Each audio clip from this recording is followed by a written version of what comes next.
Work provides two things that most people need: these are income and a sense of value in the social order. The need for income could in theory be met by a guaranteed income for all, though the practical problems with this are enormous. Just to pick one, most of the world lives in countries lacking a social safety net. It is a fantasy to think that they are going to leap from nothing to a guaranteed income. One sense of value in the social order includes purpose, self-worth, and recognition. For many people, loss of employment is so damaging to these that it is a major suicide risk. Guaranteed income does nothing to address this, and yet it is the primary proposal being discussed to address the problem. The secondary proposal is universal retraining of displaced workers. This has its own serious limitations. So if AI take our jobs, what will they do? For most of human history, the notion of work was essentially equivalent to manual labor, first on fields and farms, and later in factories. At the beginning of the 20th century, the average factory workers worked more than 10 hours a day, 6 days a week. This all changed in 1926 when Henry Ford introduced the 8-hour workday and 5-day workweek, while simultaneously significantly raising salary above industry standards. Why did Ford do this? First of all, he recognized that if he offered better working conditions than anyone else, he could easily attract the best talent. And this is exactly what happened. The most skilled workers left his competitors and lined up to work at his factories. And if someone wasn't performing, he was simply let go. There were more than enough people willing to take over the position. Second, he figured that if people have no free time or are too exhausted to use their free time, they won't spend any money on leisure activities. By giving his workers more leisure and more money to spend on leisure, the same workers would finally be able and incentivized to buy the very products they were producing. More free time would not harm but boost the economy. Most jobs are still boring, repetitive, and easily learned. The most common occupations in the United States are retail salesperson, cashier, food and beverage server, and office clerk. Together, these four jobs employ 15.4 million people, nearly 10% of the labor force in America, but each is highly susceptible to automation. Technology creates some jobs too, but the creative half of creative discussion is easily overstated. 9 out of 10 workers today are in occupations that existed 100 years ago, and our newest industries tend to be the most labor efficient. They just don't require many people, so sooner or later we will run out of jobs. Humans one day in the future will marvel that most humans in ancient times, for example the present time, were actually more or less enslaved to a certain extent trading a good portion of their lives in the mundane task of working for a living to make an existence. Some survive better than others, but the vast majority of humans had no other choice than to trade a good portion of their lives for work. The fortunate had more choices than the less fortunate, but the similarities outweighed the differences. In the future, once the vast majority of humans are freed from the artificial construct of working, humans may realize their true potential. There is and will continue to be fewer well-paying jobs and rising wealth inequality as positive GDP growth occurs with declining employment as the rate of worker productivity increases exceeds the underlying rates of businesses and GDP growth.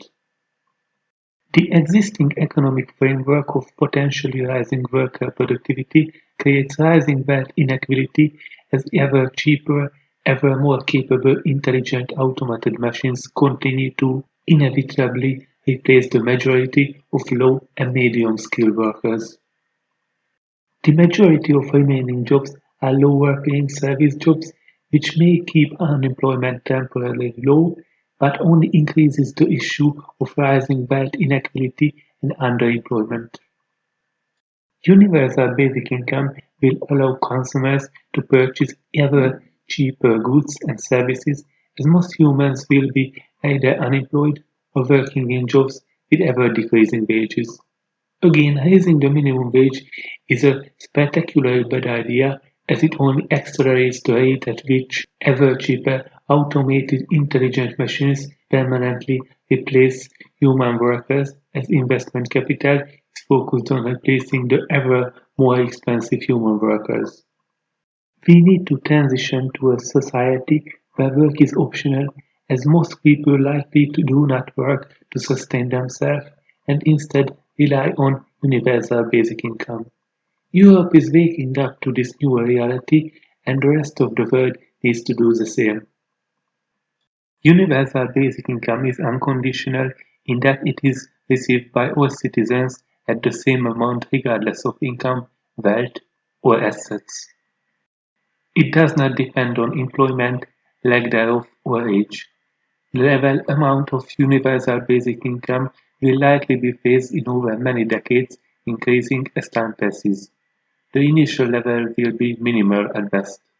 The paradox of work is that many people hate their jobs, but they are considerably more miserable doing nothing. A 2014 Gallup report of worker satisfaction found that as many as 70% of Americans don't feel engaged by their current job. Raising children and caring for the sick is essential work, and these jobs are compensated poorly or not at all. People might spend more time caring for their families and neighbors. Pride could come from our relationships rather than from our careers. By and large, the jobless don't spend their downtime socializing with friends or taking up new hobbies. Instead, they watch TV or sleep. Time use surveys show that jobless prime-age people dedicate some of the time once spent working to cleaning and childcare.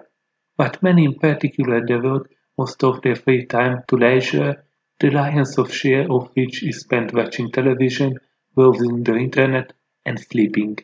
Retired seniors watch about 50 hours of television a week, according to Nielsen. Most people want to work and are miserable when they cannot. The years of unemployment go well beyond the loss of income. People who lose their jobs are more likely to suffer from mental and physical ailments. Research has shown that it is harder to recover from a long bout of joblessness than from losing a loved one or suffering a life-altering injury. The very things that help many people recover from other emotional traumas, routine, an absorbing distraction, daily purpose, are not readily available to the unemployed. The two psychologists called the paradox of work. Many people are happier complaining about jobs than they are luxuriating in too much leisure. Other researchers have used the term guilty couch potato to describe people who use media to relax but often feel worthless when they reflect on their unproductive downtime. The post-workicists argue that Americans work so hard because their culture has conditioned them to feel guilty when they are not being productive, and that is the guilt will fade as work ceases to be the norm. But it's hard to imagine that leisure could entirely fill the vacuum of accomplishment left by the demise of labor. Most people do need to achieve things though, yes, work to feel a lasting sense of purpose. To envision the future that offers more than a minute-to-minute satisfaction, we have to imagine how millions of people might find meaningful work without formal wages. The point is, we may actually get a point where we don't need all the work, which is not as utopia as it seems. We need the difficulties to drive us forward, and the idea that we are not there yet motivates a lot of us. Remove that motivation, and we may not be sure where to go and what to do. What do you think? How will our future look like? What jobs will be available? Please comment below your thoughts. If you liked the video, Give it a like and subscribe, and hit the notification bell so YouTube notifies you when I upload a new video. Thanks.